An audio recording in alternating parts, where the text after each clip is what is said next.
The first sign of the Accioni Confederation came through a cobbled-together radio telescope in Jessica Miller's backyard. The 32-year-old astrophysicist had built it from 3 broken satellite dishes, a handful of discarded smartphones, and what she affectionately called dumpster gold, salvaged electronics that other people had thrown away. On that fateful Tuesday evening, while most of Houston slept through the summer heat, Jessica's makeshift array picked up something her colleagues at the major observatories had missed. The signal wasn't subtle. It was practically shouting. But it came through on frequencies that modern equipment, too refined and filtered, simply ignored. "Well, that's different," she muttered, adjusting the recycled gaming controller she used as an interface. The blips on her second-hand monitor formed a pattern too regular to be natural, too complex to be human-made. Her heart raced as she cross-referenced the data with her personal database, stored on a cluster of salvaged laptops she'd rescued from a university dumpster. High above Earth's atmosphere, the Accioni vessel Perpetual Order began its standard pre-invasion assessment. High Marshal Zixtel stood on the bridge, his iridescent scales reflecting the soft blue glow of holographic displays. The ship's sensors swept across the planet's surface, cataloging resources, technology levels, and potential resistance points. "Curious," Deputy Science Officer Nixteth reported, her triple-fingered hands dancing across the control panel. "The species appears to maintain vast repositories of discarded machinery and electronics. They're everywhere. Massive collections of metal, plastics, and partially functioning devices." Zixtel's upper lip curled in disgust. Primitive hoarding behavior. Mark it as a cultural deficiency in the report. What of their military capabilities? Standard projectile weapons, crude aircraft, basic space presence. Nixteth responded. Nothing that could challenge even our smallest scout ships. However, she paused, mandibles clicking in confusion. There's something odd about their resource management. They appear to be actively collecting and storing what they consider waste. Back on Earth, Jessica's discovery was already spreading through unconventional channels. She'd posted her findings on Makers United, a global forum for engineers, inventors, and amateur scientists who specialized in repurposing technology.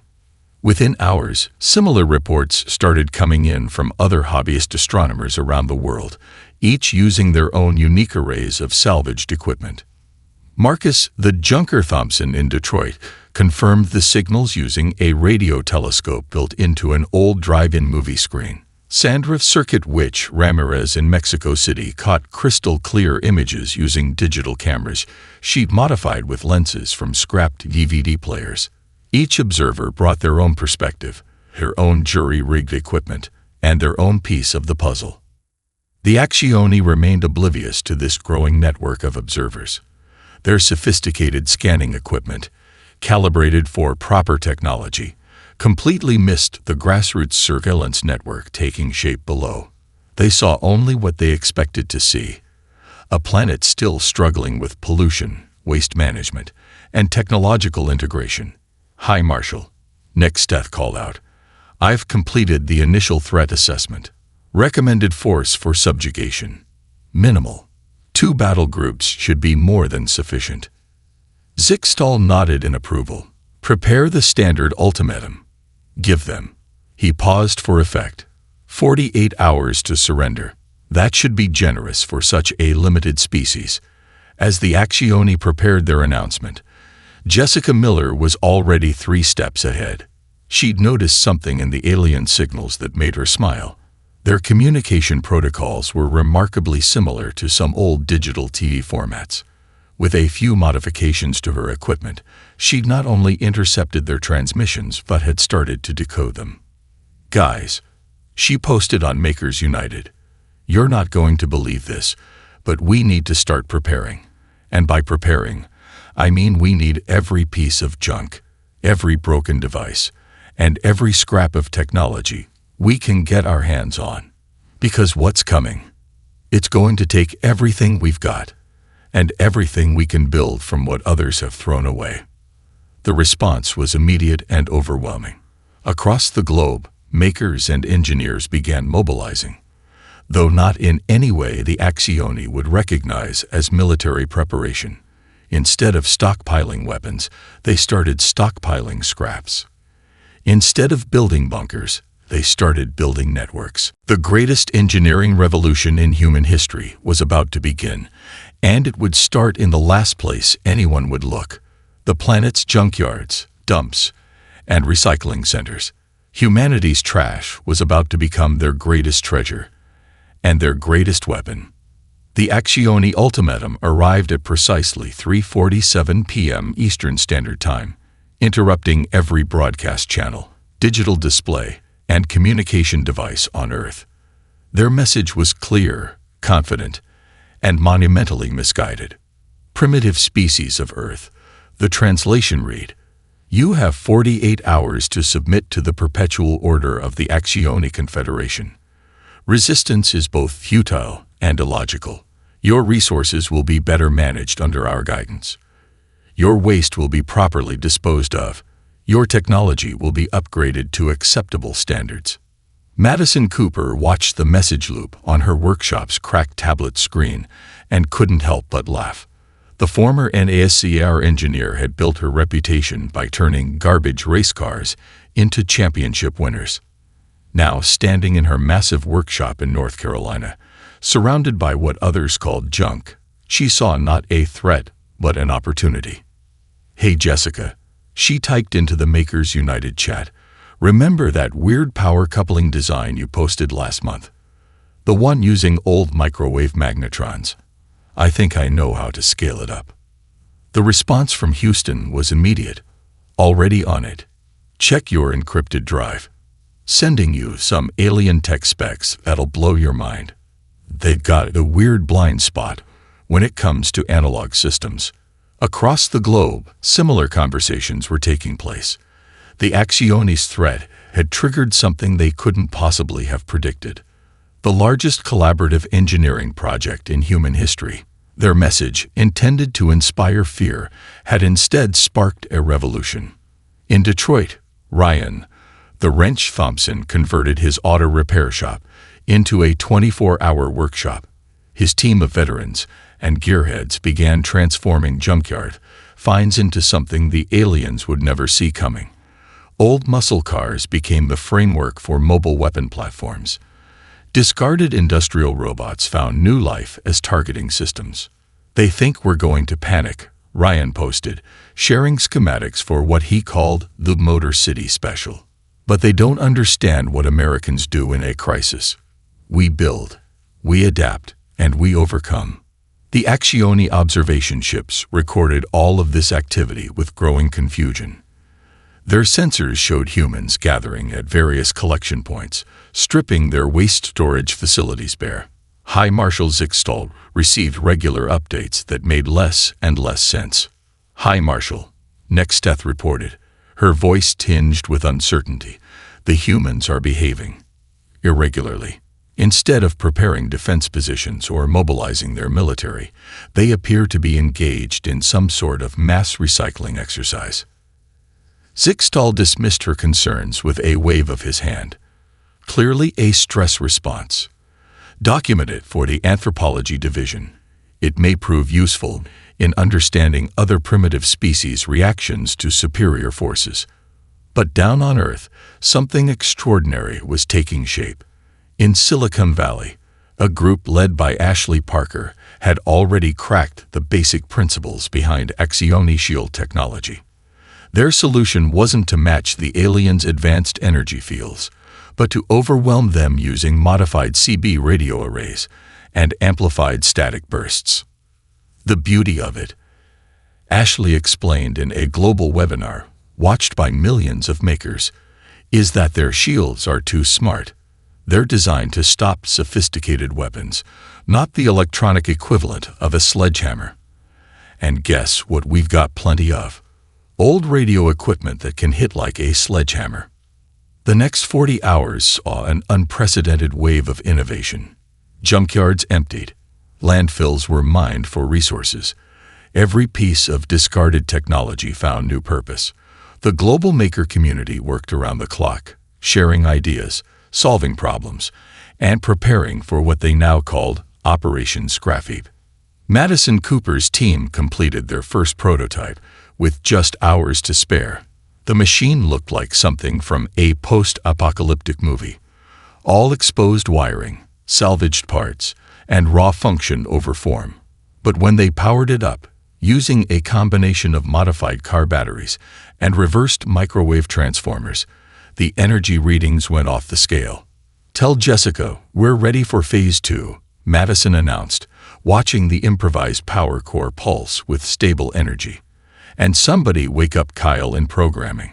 His gaming console targeting system just paired perfectly with the alien tech specs. As the deadline approached, the Accioni remained confident in their superior technology, their advanced weapons, and their unbroken record of successful conquests. They had no way of knowing that humanity's greatest weapons weren't in their military bases or research labs. They were in their scrapyards, being transformed by people who saw possibility where others saw trash. The 48-hour warning was about to expire. Humanity's response was ready, and the Accioni were about to learn a harsh lesson about underestimating human ingenuity. The old Chrysler assembly plant in Detroit had been silent for nearly a decade, until Ryan, the wrenched Thompson, and his team arrived. Now, the massive factory floor hummed with the sound of salvation being built from scrap. Sparks flew as welders merged car frames together. The sharp smell of ozone filled the air as makeshift power systems crackled to life. "Pass me that alternator array," Ryan called out to his team, his voice echoing through the cavernous space. He stood atop what used to be 3 semi-trucks, now fused into a single massive frame. "And somebody tell me how those game console processors are holding up." Below him, Ashley Parker's Silicon Valley team had set up what they called the neural network, a massive array of salvaged gaming systems, their processors overclocked and liquid-cooled using modified beer keepers. The setup looked like a mad scientist's fever dream. But it could process combat data faster than military-grade hardware. "Latest batch of PlayStation 5s just came online," Ashley reported, her fingers dancing across a keyboard cobbled together from various mechanical gaming keyboards. "The graphics cards are handling the predictive combat algorithms better than we expected." Turns out all those years of processing complex gaming physics weren't wasted after all. The first junkyard juggernaut was taking shape above them.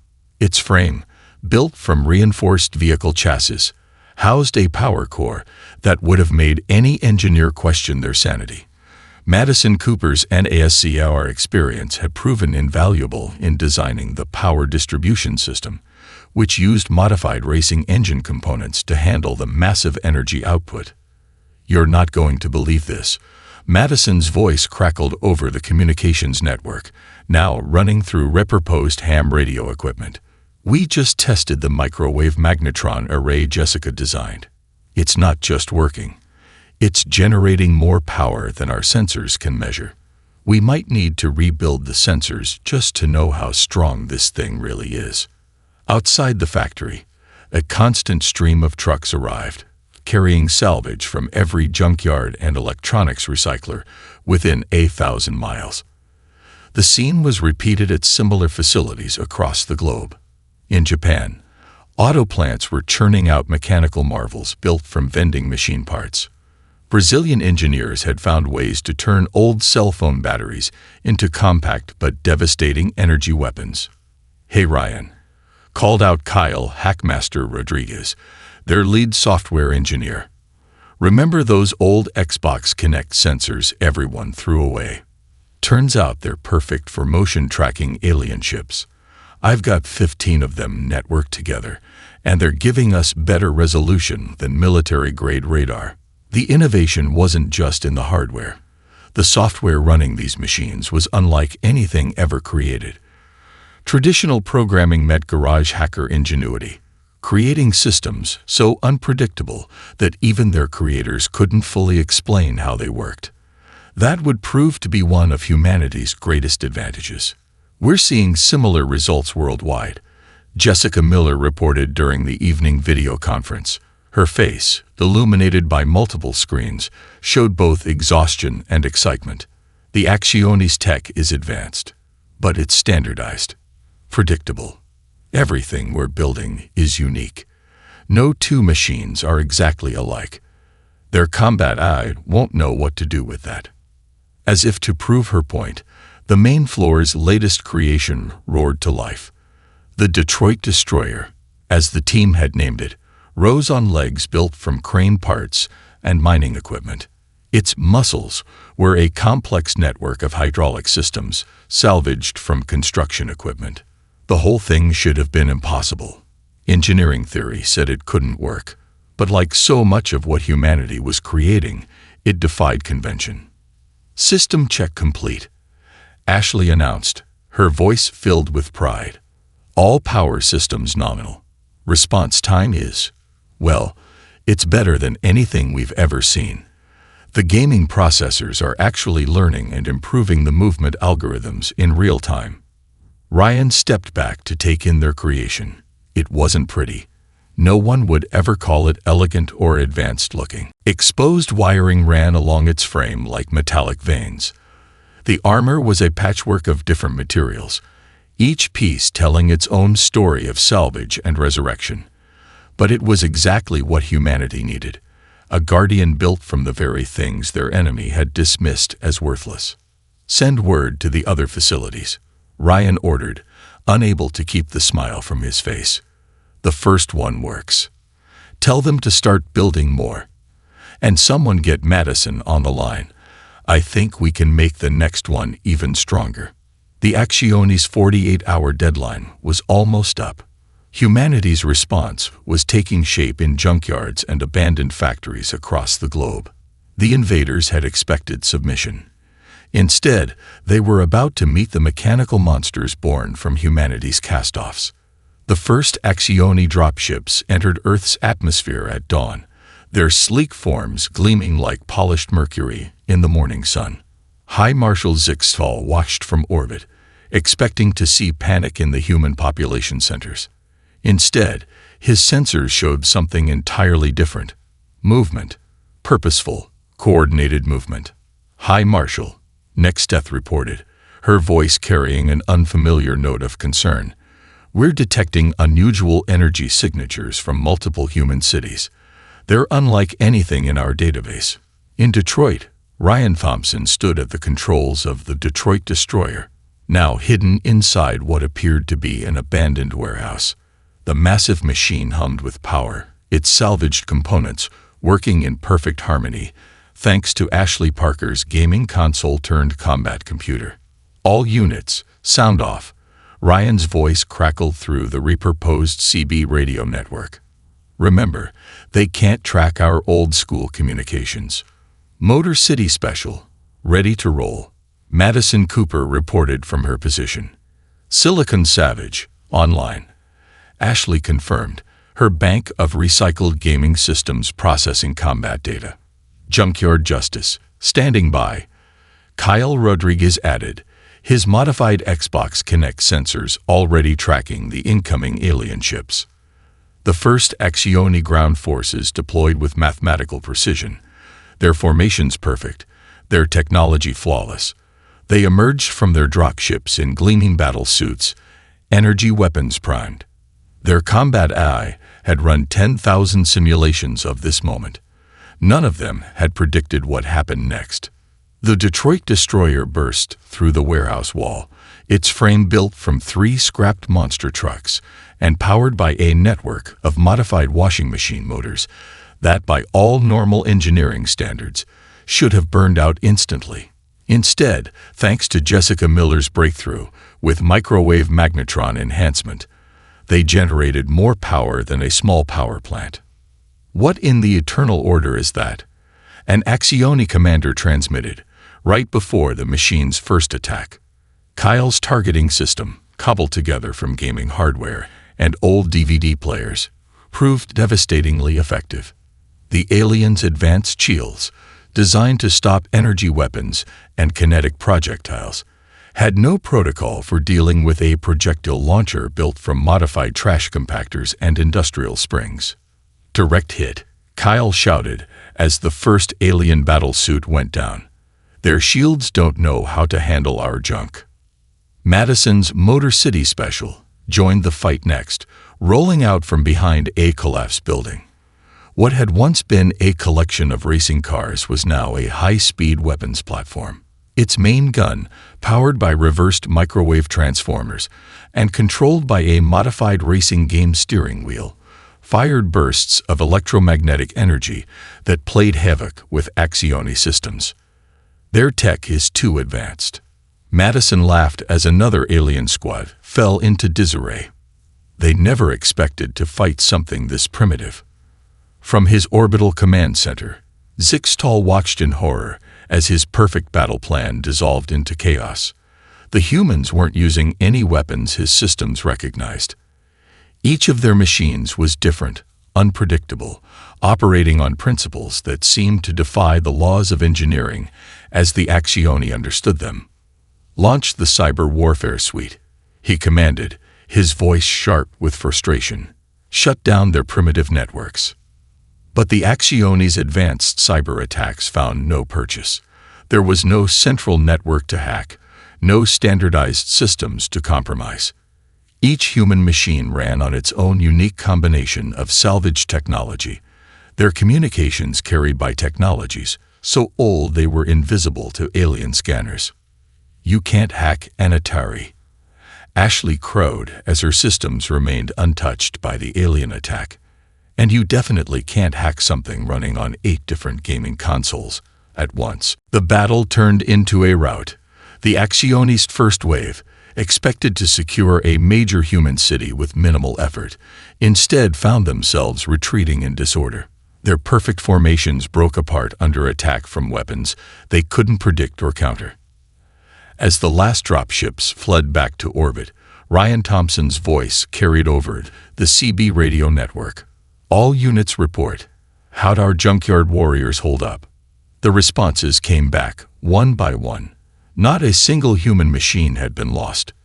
The salvaged components, built to last through years of hard use, had proven more durable than the aliens' precision equipment. "Send word to the other cities," Ryan ordered. "The scrapyard strategy works. Tell them to keep building. And someone get Jessica on the line. I think it's time we showed these aliens what else we can do with their primitive technology." Marine Corps engineer Emma Scrapper Bennett crouched behind the remains of an alien dropship, her makeshift EMP device humming softly. The weapon, built from 6 microwave magnetrons and powered by modified car batteries, had just disabled the ship's primary systems. Around her, a team of engineers from the Global Makers Network moved with practiced precision. "Status report on the hull breach," she called out, her voice steady, despite the lingering ozone smell of fried alien electronics. Jackson O'Neill, former demolition expert turned salvage specialist, emerged from the ship's interior. His hands were full of what looked like crystalline circuit boards. "You're not going to believe this, Emma. Their tech. It's not actually that advanced. It's just different. Remember how DVD players used lasers to read data? They're using something similar, but with quantum states." Inside the captured vessel, Ashley Parker had already set up a testing station using modified gaming PCs. Her eyes widened as data streamed across salvage monitors. "Holy mother of code," she breathed. "These aliens are running their entire battle network on what's basically a quantum version of Windows 95. It's stable, sure, but it's completely standardized. No updates, no patches, no adaptability." The next few hours saw a flurry of discovery that would rewrite the rules of the war. Jessica Miller, conferencing in from Houston, helped identify the principles behind the alien power systems. "They're using quantum crystalline matrices for energy storage," she explained, her image flickering on a jury-rigged display. But here's the beautiful part. We can interface with them using modified Blu-ray lasers. The principles are similar enough. Madison Cooper's team had already started experimenting with hybrid systems. They found that the aliens' power cores could be jump-started using regular car batteries, and once running, could be controlled through modified PlayStation controllers. It's like they never considered that someone might try to use their tech in such a primitive way. Madison noted, watching as an alien energy weapon powered up using a Honda Civic's alternator. The breakthrough came when Kyle Rodriguez made an unexpected discovery. He had been running the alien data through various gaming graphics cards, testing different processing methods. "Guys," he called out, his voice filled with excitement. "These RTX 4090s we salvaged from mining rigs. They can process alien data streams faster than their own computers. Their systems are so focused on quantum stability that they sacrifice raw processing speed." Emma's team worked through the night, combining human ingenuity with alien technology in ways the Accioni had never imagined possible. They created hybrid weapons that used alien power sources, but human targeting systems. Defense shields that combined alien energy fields with the random number generation from old slot machines, making them unpredictable and nearly impossible to breach. "Look at this," Jackson said, holding up what had once been an alien communication device. He'd wired it into an old CB radio system. Their quantum comm network is actually less secure than our old analog signals. They never expected anyone to try hacking it with technology this basic. The news spread quickly through the global maker network. Teams around the world began adapting their salvaged equipment to interface with captured alien tech. In Brazil, engineers found that old solar calculator arrays could help stabilize alien power cores. Japanese tech teams discovered that vending machine temperature regulators could be modified to cool alien engines more efficiently than their original systems. High Marshal Zixtal, monitoring the situation from orbit, received increasingly disturbing reports. Human machines were now emitting energy signatures that matched Accioni technology, but with patterns his sensors couldn't predict or track. "They're not just using our technology," Nexteth reported, her voice trembling. "They're improving it. Every captured piece of equipment is being modified and enhanced in ways our engineers claim should be impossible." Emma stood in the center of their makeshift lab, surrounded by the future of human-alien hybrid technology. Screens displaying both human and alien code filled the walls. While salvaged components were being transformed into weapons the universe had never seen before. "Send word to all teams," she commanded. "The integration is working. Tell them to start phase 2. We're taking this show to space. And someone get Ryan on the line. His Detroit destroyer is about to get one hell of an upgrade." Commander Tyler "Jumpdog" Matthews stood on the bridge of the U.S. Dumpster Fire, Earth's first hybrid warship. The bridge itself was a testament to human ingenuity. Built in the floating scrapyards of the Pacific, its control systems were a marriage of salvaged aviation components and captured alien tech. "Hull integrity at 100%, reported Olivia West, their systems specialist. She worked at a console built from 15 different gaming setups, their combined processing power now managing the ship's hybrid systems. "The compressed car frame hull is actually working better than we expected. Turns out Detroit steel plus alien alloys makes one hell of a spacecraft." The ship's power core, a masterpiece of improvised engineering, hummed with the combined energy of thousands of recycled laptop batteries, enhanced by alien quantum crystals. Jessica Miller's breakthrough in power management had made it all possible, allowing Earth technology to interface seamlessly with Accioni systems. "Launch window in 5 minutes," Madison Cooper announced from the engineering deck. She'd adapted her NASCAR experience to spaceflight, creating an engine system that combined rocket boosters built from modified semi-truck engines with alien propulsion technology. The modified racing fuel injectors are keeping the alien drive stable, Who would have thought my years of tweaking engines would save the world? High above, the Accioni fleet watched the approaching Earth vessel with a mixture of horror and fascination. Their sensors couldn't make sense of what they were seeing. A ship that somehow combined their advanced technology with what appeared to be primitive Earth machines. "Hi, Marshal," Nexteth reported, her voice strained. "The human vessel. It's using our own shield frequencies, but they're being modulated through some sort of ancient radio equipment. Our weapons can't get a lock." The dumpster fire made its first combat maneuver, demonstrating a level of agility that should have been impossible for its cobbled-together frame.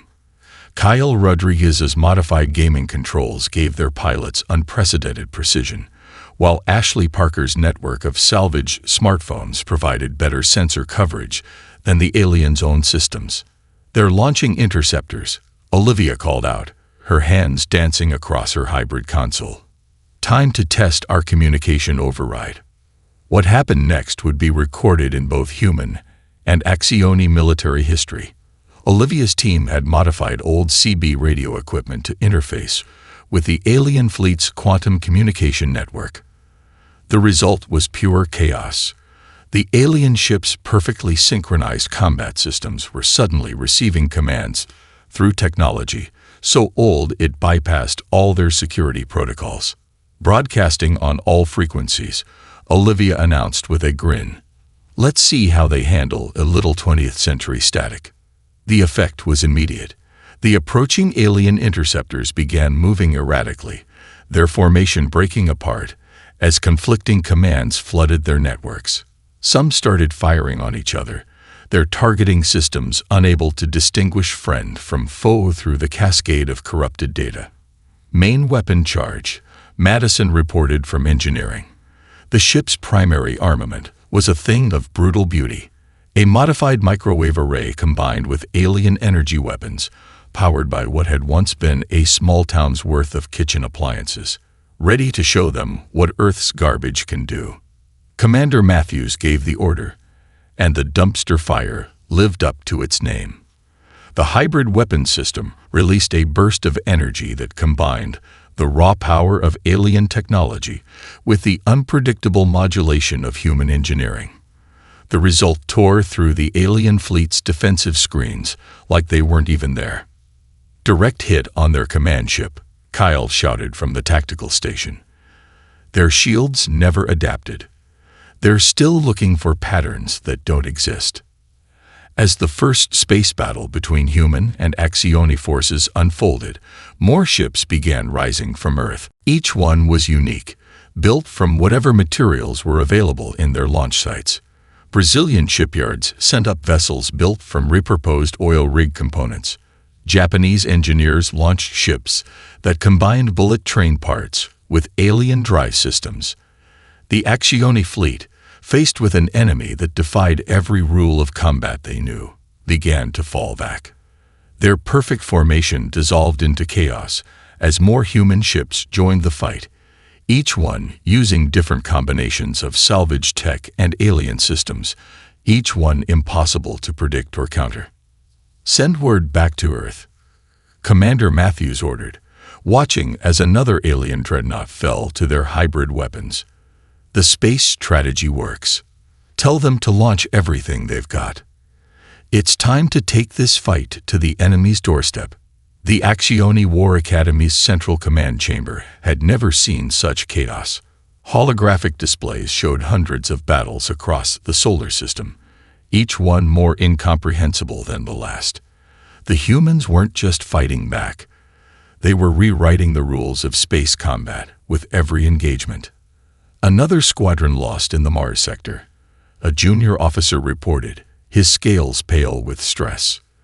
"The humans are using some sort of modified Earth communication satellites as weapons. Our ships can't get close without their systems being overwhelmed by what they're calling the social media special." High Marshal Zixtal watched in horror as Mason Hunter's lawnmower brigade, a swarm of remote-controlled vehicles built from garden equipment and enhanced with alien propulsion systems, tore through another defense line. The small Agile craft moved in patterns so chaotic that the Accioni's combat computers crashed trying to predict their trajectories. Their tactics make no sense. Nix-Teth exclaimed, watching as Brooklyn, the builder Anderson's orbital defense network, came online. The system, constructed from thousands of repurposed satellite dishes and modified with alien power sources, created a web of interference that rendered Accioni stealth technology useless. They're using television reception equipment to track our most advanced cloaking systems. In the asteroid belt, Emma Scrapper Bennett's mining fleet demonstrated why humanity's approach to space combat was so devastating. Each ship was a unique combination of salvaged mining equipment and captured alien tech, their crude but effective mining lasers now enhanced to cut through Accioni battle cruisers like butter. The humans have no standard combat doctrine. The Accioni's chief military analyst reported, his voice trembling. Each of their commanders creates their own strategies, uses different technologies, and modifies their equipment in unique ways. Our combat prediction algorithms are useless against such chaos. The situation in Earth orbit was even more dire for the invaders. Jessica Miller had transformed the planet's ring of space debris into a weapon, using modified magnetic systems to turn decades of abandoned satellites and rocket parts into a guided storm of hypervelocity projectiles. The Accioni's energy shields, designed to stop advanced weapons, had no answer for chunks of ancient space junk moving at orbital velocities. They're using our own quantum communications against us again, another officer reported as Ashley Parker's latest cyber attack hit the fleet. She'd found a way to use old video game servers to infiltrate the Accioni's battle network, sending commands that made perfect sense to their systems, but caused their ships to execute impossible maneuvers. Madison Cooper's latest innovation proved especially troubling for the aliens. She'd created what she called the Nazcaar Nebula, a cloud of modified racing fuel that, when ignited by hybrid human-alien energy weapons, created electromagnetic pulses that could disable entire squadrons of enemy ships. Update from the Luna perimeter. A senior commander interrupted, his voice urgent. The humans have deployed something new. They're calling it the Garbage Patch Gambit. The tactical display showed Ryan Thompson's latest creation, a massive space station built entirely from oceanic waste, now powered by captured alien reactors. The structure shouldn't have been possible, yet it moved through space with terrible purpose, its recycled plastics and metals now housing weapons that made the Accioni's most hardened veterans tremble. "They're learning too fast," Zixtal muttered, watching as another battle group fell to human ingenuity. "Every defeat teaches them more about our technology, and they keep finding new ways to use it that our engineers never considered." The breaking point came when Kyle Rodriguez unveiled his gaming grid, a network of salvaged gaming consoles that could predict and counter Accioni battle strategies faster than their own combat computers. The humans had turned their entertainment systems into a military asset more powerful than anything in the Accioni arsenal. "High Marshal," Nix-Teth spoke softly, her words heavy with defeat. "The War Academy's analysis is complete. We cannot win this conflict. The humans' capacity for innovation and adaptation exceeds anything in our historical records. They're not just using our technology. They're improving it in ways we never imagined possible." As if to emphasize her point, another alert sounded, somewhere in the void between Earth and Mars. Commander Tyler Matthews, Dumpster Fire, had just destroyed its 15th Accioni capital ship, using weapons that the proud alien civilization had once dismissed as primitive garbage. The Battle of Luna would be remembered as the moment when humanity's improvised engineering finally broke the mighty Accioni Confederation. Admiral Ethan Salvage King here stood on the bridge of the U.S. Last Laugh, a vessel that epitomized everything the aliens had failed to understand about human innovation. All ships report in. He commanded through a communication system that combined CB radios with quantum entanglement transmitters. The responses came from the most unlikely fleet ever assembled. Detroit destroyer, standing by, Ryan Thompson reported from his modified battle platform, now enhanced with alien shield technology. Dumpster fire, ready to roll, Commander Matthews announced, his ship's hybrid power core humming with the energy of 1,000 recycled batteries. Silicon Savage, systems hot.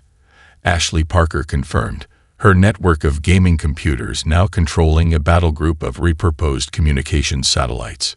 The Great Garbage Fleet, as the aliens had mockingly named it, formed up around Luna. Each ship was unique, a testament to human creativity. Brazilian mining ships bristled with weapons built from modified industrial lasers. Japanese vessels combined bullet train aerodynamics with alien propulsion systems. Indian engineering teams had created fighters using modified tuk-tuk engines for maneuvering thrusters. High Marshal Zixtal watched from his command ship as the human fleet approached.